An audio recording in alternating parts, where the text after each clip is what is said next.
এ, তোমার বাপ মা ভোট কিসের করে আর তোমার কি ভোট হয়েছে? তো যদি তোমার ভোট হয়ে থাকে তাহলে তুমি কিসে ভোট দিবে এটা আমাকে কহো, হ্যাঁ? আর আমিও তোমাকে বলছি যে কিসে ভোট করতে হবে বা না করতে হবে। আমার বাপ মা তো বিএনপি কে ভোট দেয়, তো ভোট কি কেন দেবো নাকি? বিএনপি কে দিলে ভালো হবে না, জামাতে দিলে ভালো হবে?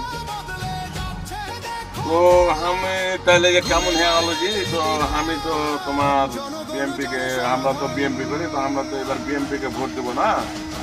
তো মনে করছি যে আমরা এবার দাঁড়িপাল্লাতে ভোট দেবো, জামাতকে ভোট দেবো। তো তাহলে তো ভেজাল হয়ে গেল। তো তুমি দাঁড়িপাল্লাতে ভোট দিলে তোমার সমস্যা কি? আচ্ছা, আমার বাপ মা তো বিএনপি করে, বিএনপি কে ভোট দেয়, আমার এটা প্রথম ভোট, বিএনপি কে ভোট দিব এটা। তো তুমি দাঁড়িপাল্লাতে এবার ভোটটা দাও। এবার তো দাঁড়িপাল্লায় পাস করবে, সারা বাংলাদেশে জোয়ার বয়ে দিচ্ছে দাঁড়িপাল্লা। দাঁড়িপাল্লাতে ভোটটা দাও, তোমার বাপ মাকে বুঝিয়ে কইবা, আমিও করবো, দেখা হইলে আমিও বলবো যে দাঁড়িপাল্লাতে ভোটটা দিতে বলবো, আমিও বলবো, তাহলে আমি তোমার বাড়ি যাবো, যা বলে আসবো, ঠিক আছে? আচ্ছা, আপনি যেন করেছেন যে দাড়ি পাল্লাতে ভোট দেন, আচ্ছা আচ্ছা, অসুবিধা নেই, বাপ মাকে বুঝিয়ে দাড়ি পাল্লাতে ভোট দিতে, আর আপনি সব মানুষ চিন্তা ভাবনা করে দাড়ি পাল্লাতে ভোট দিন।